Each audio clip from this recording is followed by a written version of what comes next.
ইলিশ মাছের মাথা দিয়ে পুঁই ছাঁচড়া এইভাবে বানালে কিন্তু স্বাদ একদম ভুলতেই পারবেন না। নমস্কার বন্ধুরা, বনশ্রীস কিচেন অ্যান্ড ব্লগস থেকে সবাইকে স্বাগত জানাই।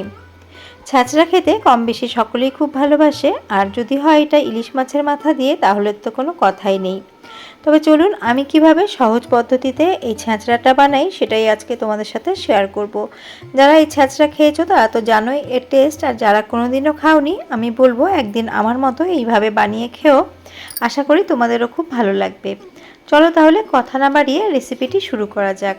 ইলিশ মাছের মাথা দিয়ে পুঁই কুমড়ো ছ্যাঁচড়া বানানোর জন্য সমস্ত সবজি কেটে ধুয়ে নিয়েছি। এখানে পুঁই ডাঁটা নিয়ে নিয়েছি, ডাঁটাগুলোকে এইভাবে টুকরো করে কেটে নিয়েছি।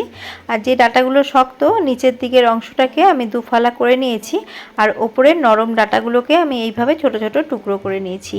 এখানে আমি কুমড়ো নিয়ে নিয়েছি, একটু বেশি করে কুমড়োটা নিতে হবে।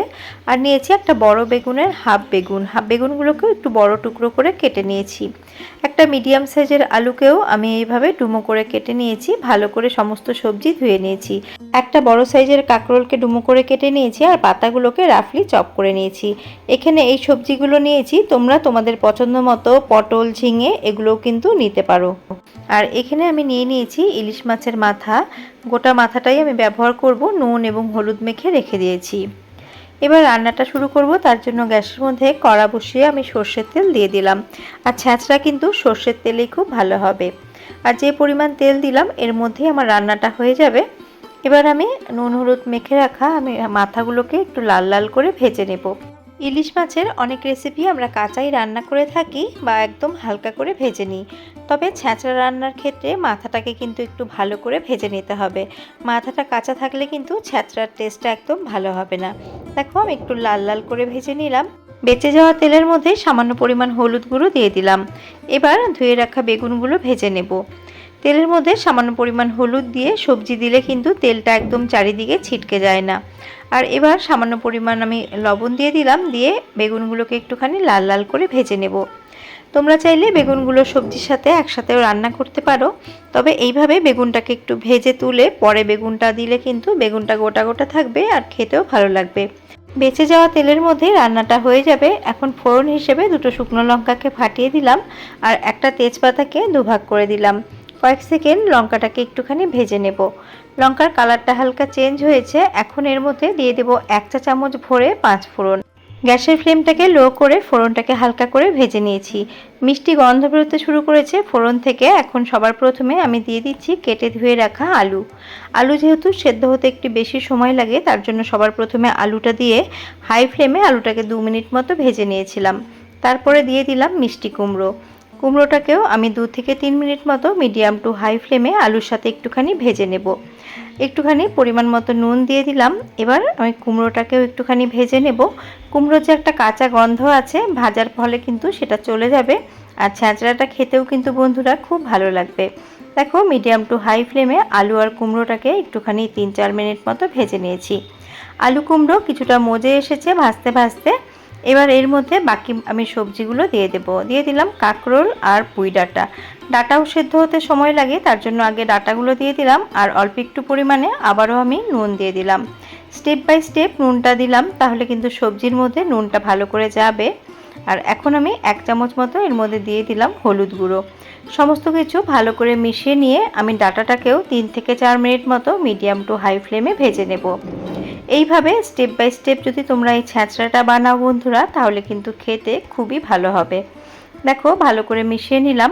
আর এখন যাতে ডাঁটা এবং সবজিগুলো ভালো করে সেদ্ধ হয়, তার জন্য গ্যাসের ফ্লেমটাকে কম করে দিয়ে ঢাকা চাপা দিয়ে 5 মিনিটের জন্য রান্না হতে রাখলাম।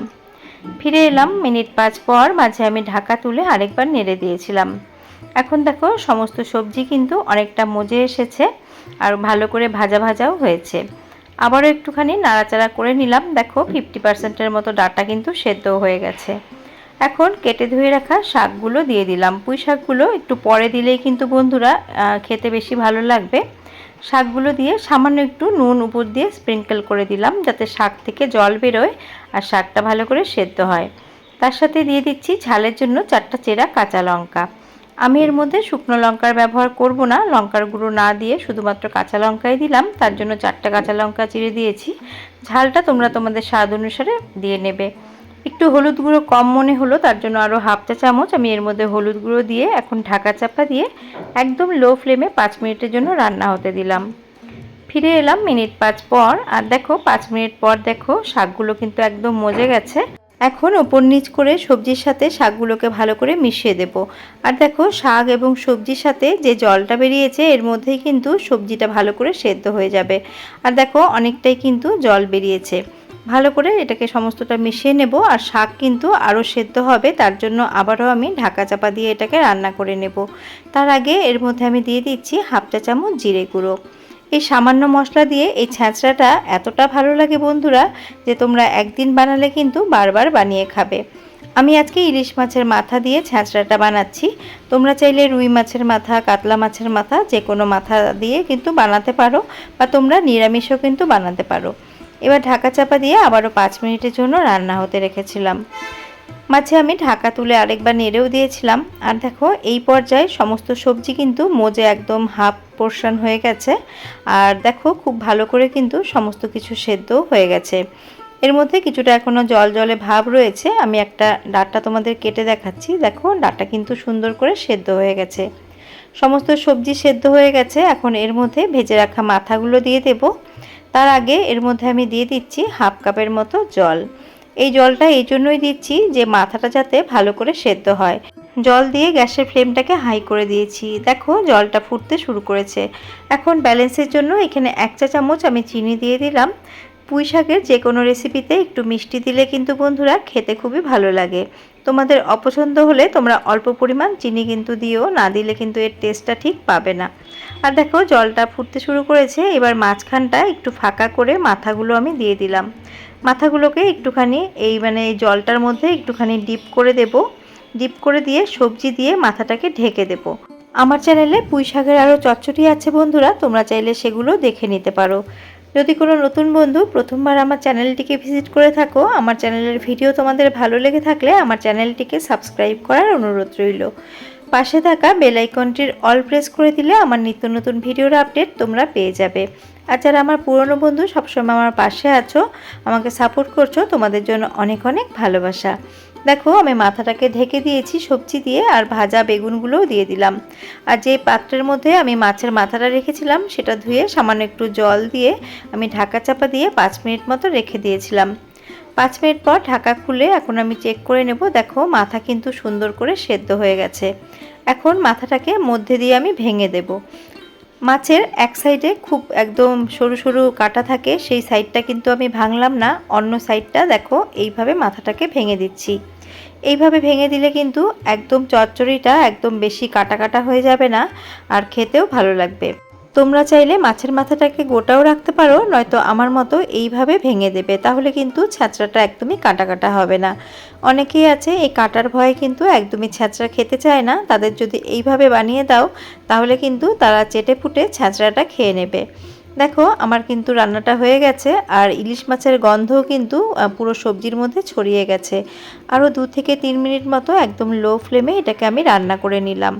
আর দেখো কয়েকটা আমি আলুকে একটুখানি স্ম্যাশ মতো করে দিয়েছিলাম, তার জন্য একটুখানি লটপট মতো হয়ে গেছে এই ছ্যাঁচড়াটা। আর ছ্যাঁচড়া কিন্তু এরকমই বন্ধুরা খেতে ভালো লাগে। আমার রান্নাটা প্রায় একদম শেষের পর্যায়ে, এর থেকে বেশি আর শুকাবো না, তাহলে কিন্তু বন্ধুরা একদমই ভালো লাগবে না। ছ্যাঁচড়ার মধ্যেকার এক্সট্রা জলটা শুকিয়ে গেছে, তবে একটু জুসি ভাব রয়েছে। এই রকম অবস্থায় গ্যাসের ফ্লেমটাকে আমি অফ করে দিলাম।